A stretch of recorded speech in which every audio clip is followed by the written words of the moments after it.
Hello बच्चों, welcome back to the R K science classes. मैं हूं Rohit Mehta and you are watching the YouTube channel of R K science classes.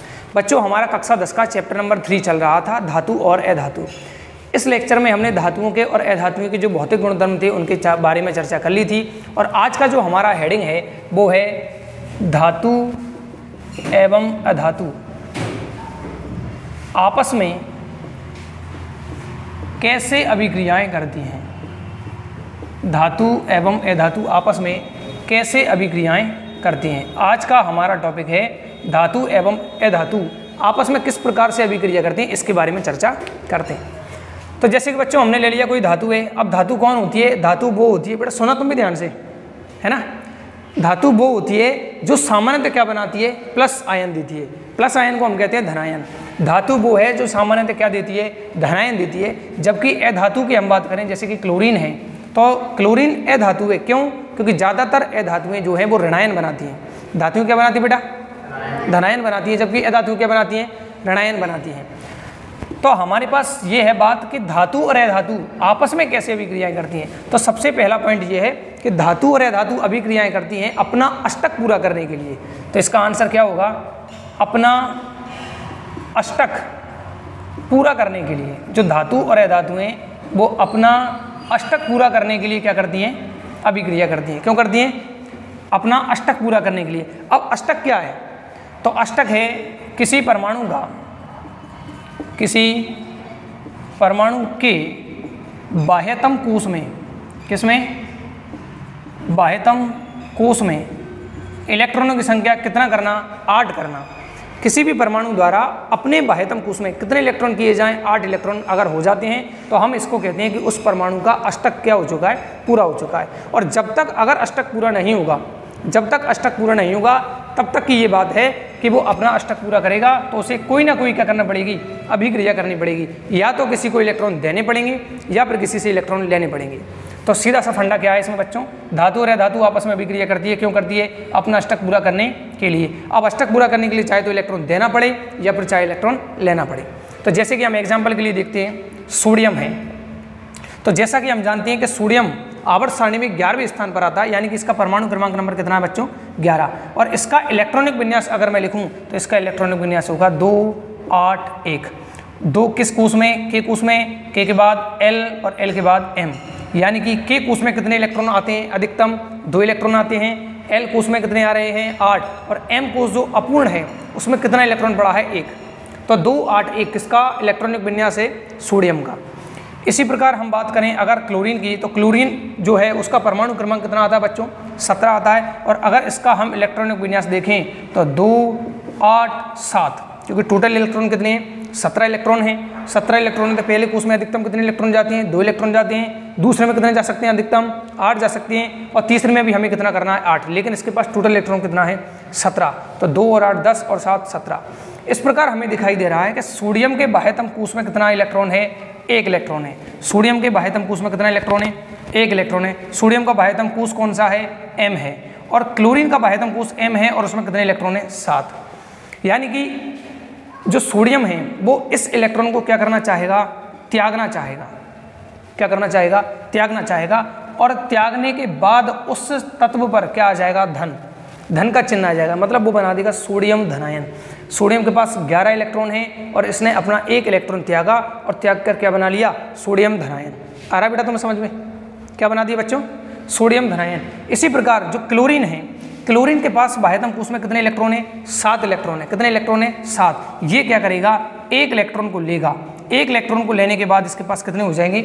8 electron हो जाएंगे। यानी कि इसका अष्टक क्या हो जाएगा? पूरा। और इसका अष्टक ये पूरा नहीं होगा, लेकिन जैसे ही इस इलेक्ट्रॉन को त्यागेगा अगला जो कोश है पिछला वाला, उसमें कितने इलेक्ट्रॉन है?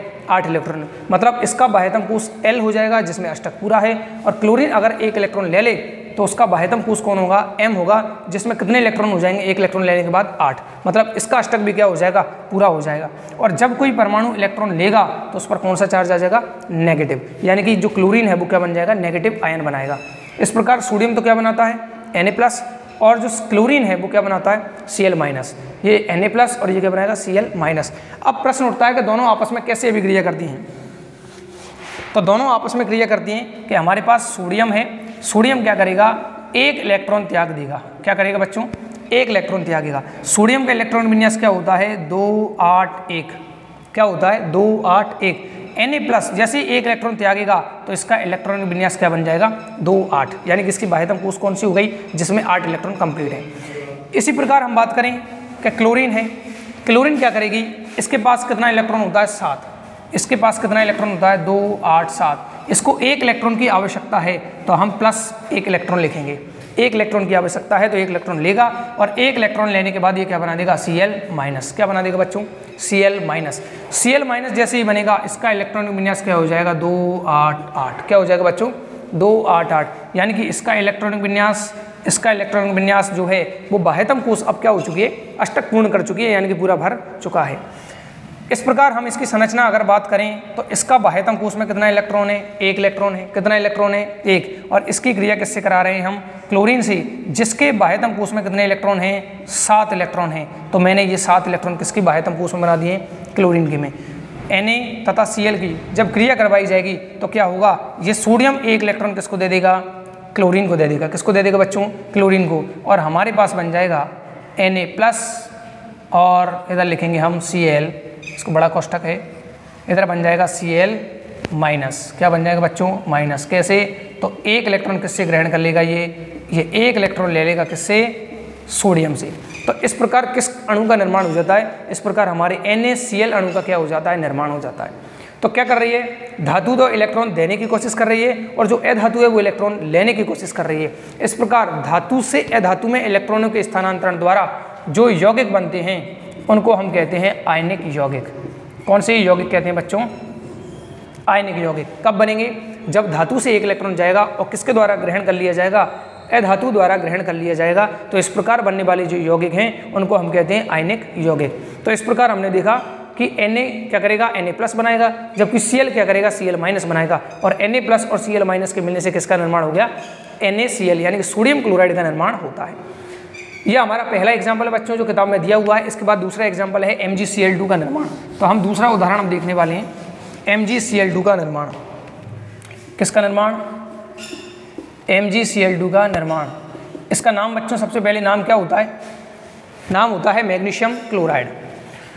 तो मैग्नीशियम हम जैसा कि हम जानते हैं ये कितने नंबर पर आता है, 12 नंबर पर आता है, और इस मैग्नीशियम के ऊपर कोई चार्ज नहीं है। इसका मतलब यह है इसके जितने प्रोटॉन हैं उतने ही इसके पास इलेक्ट्रॉन हैं। तो इसमें कितने इलेक्ट्रॉन होंगे, 12 इलेक्ट्रॉन होंगे, जिनका इलेक्ट्रॉन विन्यास 2 8 और 2 होगा, यानी कि इसके बाह्यतम कोष में कितने इलेक्ट्रॉन होंगे, 2 होंगे। कितने होंगे बच्चों, 2। और ये क्या करेगा, प्लस धनायन बनाएगा, कितना +2, और या फिर हम इसको लिख सकते हैं 2+++ कितने इलेक्ट्रॉन मुक्त कर देगा, 2 इलेक्ट्रॉन। तो इसका इलेक्ट्रॉन विन्यास हो जाएगा बच्चों 2 8, कितना हो जाएगा 2 8। इसी प्रकार हम बात करें क्लोरीन क्या करेगा, इलेक्ट्रॉन को ग्रहण करेगा। तो क्लोरीन लिखा हमने, ये क्या करेगा, इलेक्ट्रॉन को ग्रहण करेगा। क्या करेगा बच्चों, इलेक्ट्रॉन को ग्रहण करेगा, और ग्रहण करने के बाद क्या बने देगा Cl-।